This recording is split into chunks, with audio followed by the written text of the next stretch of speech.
नमस्कार साथियों, SGV astrology channel में आपका स्वागत है।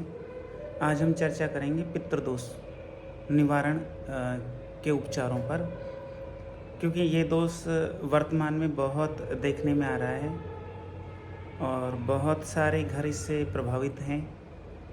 बहुत सारे लोग ऐसे भी हैं जो तांत्रिकों के पास घूम रहे हैं, लेकिन उनके पास इस चीज़ का कोई उपचार नहीं है। तो किस तरीके से हम अपने घर पर बैठे इस उपचार को कर सकते हैं, इस चीज़ को लेकर ये वीडियो है। अभी जैसे कि सावन का महीना चल रहा है और लोग कावड़ में गंगा जल लाकर भगवान महादेव जी को समर्पित कर रहे हैं, शिवाभिषेक कर रहे हैं।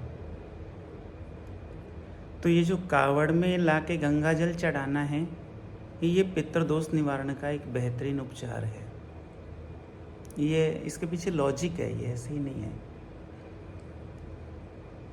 किसने एक हमारे एक साथी ने मुझे कहा था कि यदि गंगा जल लाके अपने माता पिता को निला दिया जाए, कावड़ ले आए, ठीक है, अपने पिता को निला दो, तो क्या बुराई है इसमें? बात ठीक है, कोई बुराई नहीं है। माता पिता की आज्ञा से आप या उनको बताकर या उनकी अनुमति लेकर आप कावड़ लेने जाएं, लेकिन माता पिता को यदि अभिषेक करते हैं या निलाते हैं, वो खुश होंगे, अनडाउटेडली अच्छा लगेगा उन्हें। लेकिन इस जन्म के जो आपके यहीं के वर्तमान के माता पिता है, वो वहीं तक सीमित है, जबकि पितृदोष में पीढ़ियों का संबंध आ जाता है। तो पीढ़ियों के संबंध के लिए कोई हम एक ऐसा आधार ढूंढते हैं जो हमारे सबके माता पिता को अपने अंदर सम्मिलित किए हुए है। तो वो आधार कौन सा है? इसके लिए गोस्वामी तुलसीदास जी महाराज ने श्री रामचरितमानस में एक उपचार बताया है, जो बहुत बेहतरीन उपचार है, शास्त्रोक्त बातें हैं। उन्होंने कहा, जगत मात पितु शंभु भवानी। ये बालकांड में लिखा गया, अर्धाली है चौपाई की। जगत मात पितु शंभु भवानी।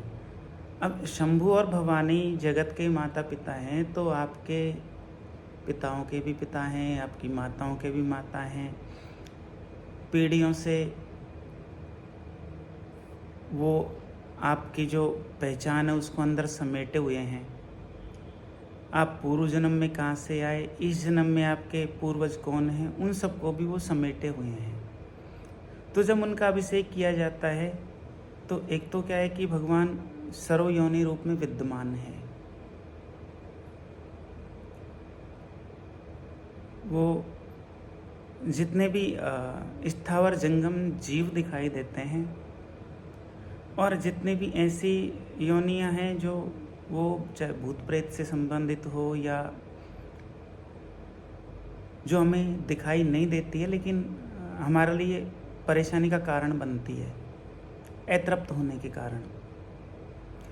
तो चूंकि भगवान महादेव का शमशान में भी निवास माना गया है, महाकाल भी है भगवान करुणा बरसाने वाले भी हैं, और भगवान सभी की ज़िंदगी का जहर पीने वाले भी हैं। उन्होंने पूरे विश्व की रक्षा के लिए जहर को अपने कंठ में धारण किया, जो हलाहल भी समुद्र मंथन से निकला, सभी जानते हैं। तो वो भगवान हमारे भी जन्म जन्मांतरों के जहर को, हमारे पूर्वजों के कर्म को, हमारे कर्म को, हम इस जन्म में जहाँ से आए, पिछले जन्म में कौन हमारे माता पिता थे, उससे पिछले जन्म में कौन थे, जन्म जन्मांतर का संबंध है, सनातन धर्म मानता भी है और सच भी है। तो वहाँ भगवान महादेव जी के अंदर हमारे वो सारे माता पिता सम्मिलित हैं, क्योंकि ऐसी कोई जगह नहीं जहाँ भगवान विद्यमान नहीं है और जहाँ भगवान ने करुणा नहीं बरसाई है। तो भगवान महादेव जी के अभिषेक के साथ में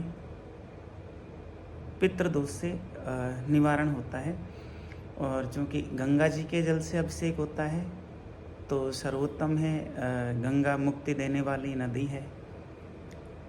भगवान श्री हरि के चरण से गंगा जी निकली हुई हैं, मुक्ति देने वाली हैं। तो मुक्ति देने वाली नदी का जल लाकर जब आप भगवान महादेव जी का अभिषेक करते हैं तो पितरों को मुक्ति प्राप्त होती है या शांति मिलती है या पितृदोष का निवारण होता है। जो बाधाएं आ रही होती है घर के अंदर या बिजनेस के अंदर या कोई परीक्षा की तैयारी कर रहा हो, कोई स्टूडेंट सफलता नहीं मिल रही हो, उसमें कोई बाधा आ रही हो जिसमें पितृदोष है, ऐसा निश्चय हो गया हो, डिसाइड हो गया हो, यूँ तो कोई ग्रह दोष हो तो भी भगवान महादेव जी का अभिषेक करने से दूर हो जाता है। चाहे राहु का दोष हो, चाहे शनि का दोष हो, केतु का दोष हो, जितने भी कोई दोष हों, तो भगवान महादेव का अभिषेक करने के साथ में ग्रह दोष का निवारण होता है, पितृ दोष का निवारण होता है और हमारे जो काम हैं, जो भी अटके हुए हैं कोई और हैं, उनमें भी हमें सफलता प्राप्त होती है। परलोक का मार्ग भी हमारा प्रशस्त होता है। इस लोक में हित होता है, परलोक में भी हमारा हित होता है। दूसरा एक उपचार और है, भगवान महादेव जी चर और अचर में व्याप्त होने के कारण वृक्ष में भी व्याप्त हैं और तंडीकृत शिव सहस्त्र नाम स्तोत्र आप पढ़ेंगे तो उसमें साफ उसमें लिखा हुआ है कि भगवान महादेव जी का वृक्ष में भी निवास है। तो वृक्ष लगाएं और भगवान महादेव जी का गंगा जल के साथ अभिषेक करें।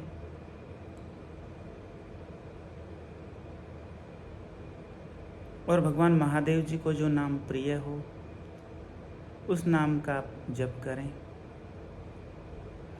तो इसके साथ हमें पितृदोष से मुक्ति मिलती है।